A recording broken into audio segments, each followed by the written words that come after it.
merci pour ton engagement au service de ton pays. Merci pour ton engagement au service de la musique. Pour ceux qui l'ignorent encore, qui a créé l'harmonie municipale. Merci pour ton engagement au service des autres. Merci pour ce que tu es. Amicalement, les membres de l'UNC Rungis qui ont signé une carte, on t'a fait un petit cadeau, qui je pense comment te plaira. On sait ce qui te plaît en gros. Donc on espère que ça te plaira.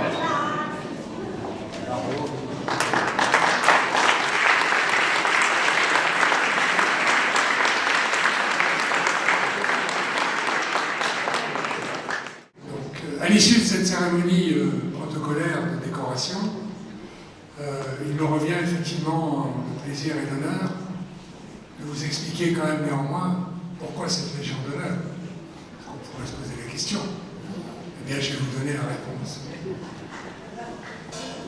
Voilà, Guy,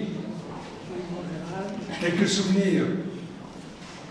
En juin 1955, à l'âge de 21 ans, Guy Douvry est mobilisé pour rejoindre l'armée de terre.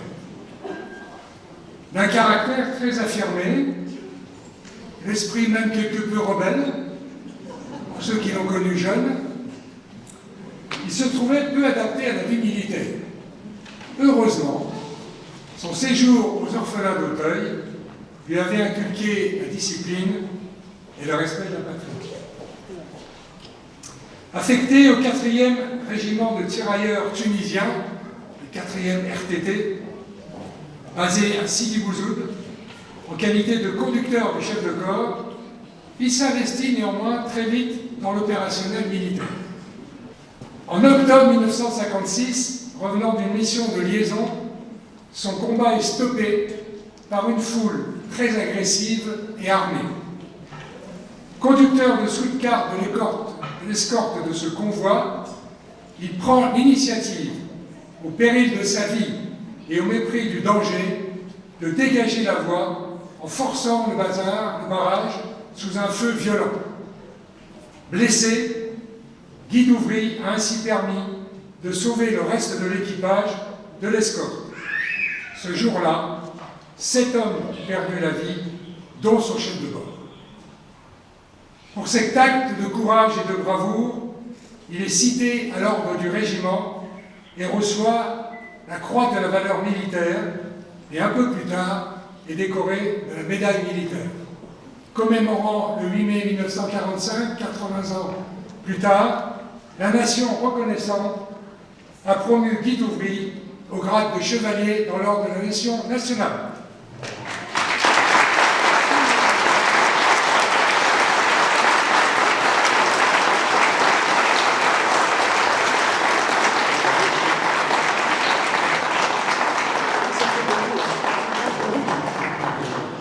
Cher Guy, le panégyrique que vient de faire le général Battani concernant ta vie militaire se doit bien sûr d'être complété par un panégyrique civil de ta vie rungissoise. Ta vie à Rungis commence très tôt. En effet, il existe une photo de toi, enfin plus exactement de ta maman, enceinte de toi, à côté de la boulangerie de Rungis. C'est vrai ou c'est pas vrai? C'est vrai, donc tu es venu très tôt à Rungis, dans le ventre de ta maman. Bon, bravo. Le 12 mai 1934, tu vois le jour, pas de chance, à Paris 13e, rue du Chevaleret. L'anecdote veut que tu naisses dans la même maison que celle de ton père. La Seconde Guerre mondiale débute, tu as 6 ans et tu passes de plus en plus de temps à Rungis. En 1943, ta maman décède et tu deviens orphelin. Tu as alors 9 ans et ta tante te recueille dans un premier temps, ici, à Rungis. Le 2 octobre 1943, ton grand-père paternel, qui avait été nommé comme ton tuteur, décide de te placer aux orphelins d'Auteuil. Vous en avez parlé, mon général. Tu vas rester 5 ans dans cette institution et tu en retiendras un encadrement très dur, très sévère, mais juste. Le hasard fait que tu commences dans le BDP pour ne plus le quitter de toute ta carrière. En 1955, tu rencontres Lucienne Fourny, avec laquelle tu te maries, et à peine marié, pardon mon général, je vais recommencer quelques petites tu te retrouves en RTT. Enfin, pas en vacances, tu te retrouves au régiment des tirailleurs tunisiens. En avril 1957, tu es démobilisé et tu reviens à Rungis où tu reprends ton travail dans le bâtiment. Et on dit, dans le bâtiment, oui, en 1960, tu crées ta propre entreprise de maçonnerie qui prospérera jusqu'en 1999. Tu es donc un vrai maçon. Voilà. Le sort s'acharne sur toi, mon cher Guy, puisqu'en 1962, ta maison rengissoise, située à l'emplacement de ta maison actuelle, explose dans une fuite de gaz et ton épouse Lucienne y laisse la vie. Toi-même, tu es gravement brûlé, tu restes 3 mois dans le service des grands brûlés de l'hôpital Cochin. Après cette épreuve, tu te remaries en 1964 avec Monique, une fille de Rungis.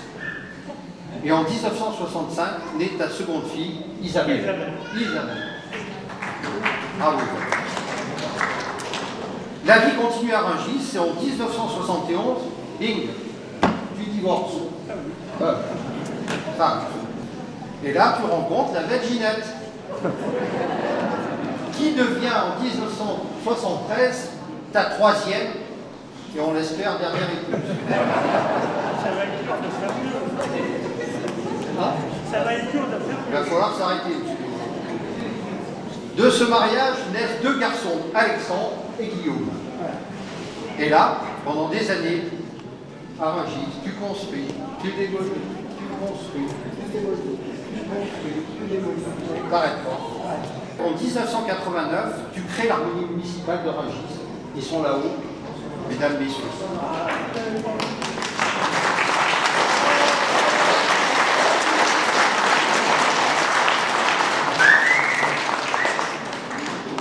Ce bébé qui a bien grandi, tu l'as toujours choyé, protégé de tous ceux ou celles qui estimaient que l'harmonie, parce que c'est populaire, ce n'est pas de la culture. Eh bien, l'harmonie, je peux le dire, a une chance folle de t'avoir comme président d'honneur. Sans toi, j'ose le dire, elle n'existerait plus. Personnellement, je suis fier de notre harmonie. Chacun à sa place, avec l'orchestre du théâtre de Rungis, font rayonner la musique à Rungis et ailleurs, dans beaucoup d'endroits. Bravo à vous.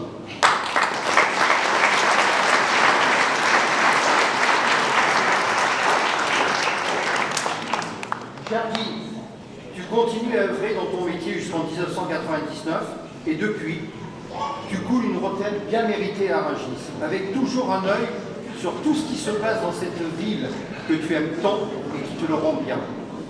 Pour tout cela, pour toute cette vie rungissoise, avec ses hauts et ses bas, je vais te remettre, si tu me le permets, la première médaille de la ville de ma mandature. Et donc, tu vas avoir la première médaille de la ville de Rungis, que je montre à tout le monde.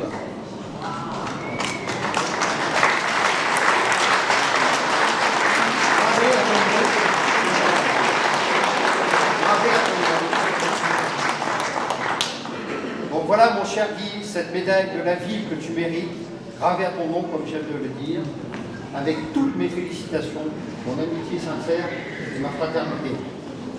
Merci.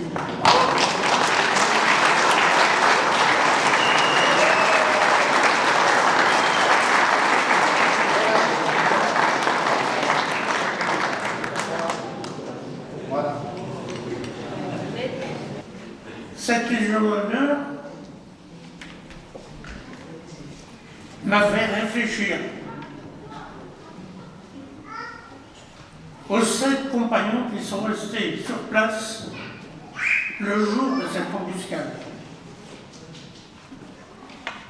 Je ne les ai jamais oubliés, mais évidemment, la vie continue. Ça a été une dure période, mais j'ai eu une chance exceptionnelle, c'est que j'ai vite le moral. Voilà, même dans les moments les plus durs, j'arrive toujours à faire surface et à garder le sourire. Alors je vous encourage tous d'aimer la vie, de garder le sourire et de faire confiance au monde. Voilà, je vous embrasse tous avec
j'ai dit à Guy, on a fait une bêtise, on aurait dû jouer Louis et Brouillard, la chanson de Jean Ferrat, qui est une des chansons qui m'émeut le plus et qui prouve à certains qui ont dit que cette chose de la déportation était juste un détail de l'histoire, que c'était vraiment pas un détail de l'histoire et que c'était quelque chose de très important. Merci Guy de ce geste que tu as fait. Merci.